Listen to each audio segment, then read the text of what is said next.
আলহামদুলিল্লাহ আজকের ব্লগটাও আমি সকাল থেকেই শুরু করলাম। দেখতেই পাচ্ছেন সকালে হচ্ছে আমার বাচ্চা স্কুলে যাবে, দ্যাটস ওয়াই ওর নাস্তাটা রেডি করছি। ওকে আজকে হচ্ছে একটু কর্নফ্লেক্স দিব, যেহেতু জানেন ও অসুস্থ, তারপর ওর পরীক্ষা চলছে। তারপর আজকে কথা বলে ওর এক্সামটা বন্ধ করিয়ে দিব, ওকে আর দিতে দিব না।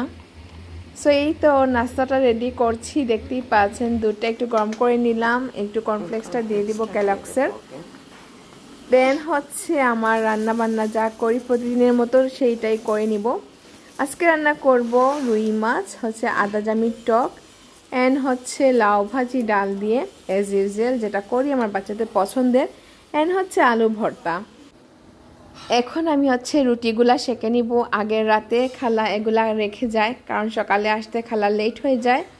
দ্যাটস ওয়াই আমি বলেছিলাম খালাকে, খালা যেন আগের রাতে রুটিগুলা করে রেখে এক সেঁকা দিয়ে রেখে যায়, সকালে উঠে হচ্ছে বাচ্চাদেরকে স্কুলে দিয়েই হচ্ছে আমি রুটিগুলা সেঁকে নিই। দেন হচ্ছে এই তো সকালে নাস্তা করার পর আমাদের দুপুরের রান্না বান্নায় চলে যাব। কি রান্না হবে আজকে? হবে রুই মাছ দিয়ে আদা জামির, দেন হচ্ছে পানিলাউ ভাজি করব ডাল দিয়ে, আর হচ্ছে আলু ভর্তা থাকবে। যেহেতু বাচ্চা কিছু খেতে পারছে না, তার জন্য আলু ভর্তা এবং ভাজিটাই হচ্ছে সব সময় রাখছি, আর হচ্ছে ডাল, আর একটু মাছ হচ্ছে শুকনা করে ওকে খোলা দিয়ে দিব।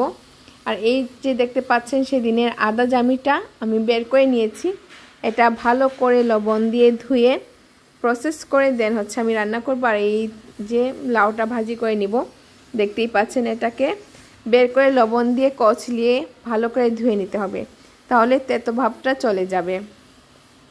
খুব মজা হয়, গরমের মধ্যে খুব ভালো লাগে এটা খেতে। সো মাছগুলোকে আমি আগে থেকেই লবণ এবং হলুদ দিয়ে মাখিয়ে রেখেছি। এইদিকে ভাজিটাও বসিয়ে দিয়েছি, দেখতেই পাচ্ছেন। অন্য পাশে ভাতও বসিয়ে দেওয়া হয়েছে। তো এই তো ডাল দিয়ে আমি ভালো করে এটাকে সিদ্ধ করে দেন হচ্ছে নামিয়ে ফেলবো। ভাজি নামানোর পর হচ্ছে আমি তরকারিটা বসাই দিব, এবং আমার ছেলের জন্য শুকনা করে মাছটা আমি শুধু খোলা দিয়ে দিই, ও বেশি মশলা খেতে চায় না, আর এখন ওর মশলা খাওয়াটাও ঠিক না।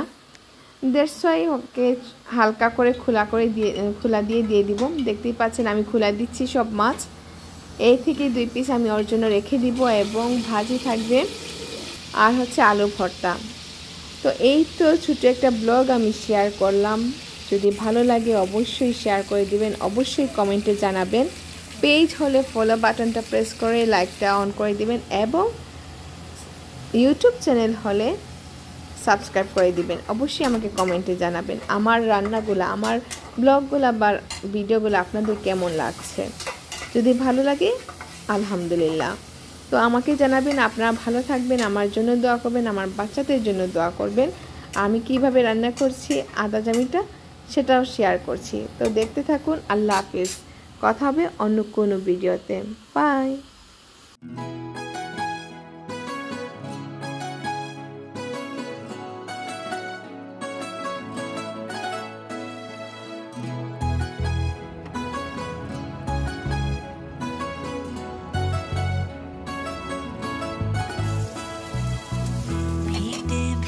सुनो नैनीताल शहर में हो, प्यार है क्यों सुनो यूं पे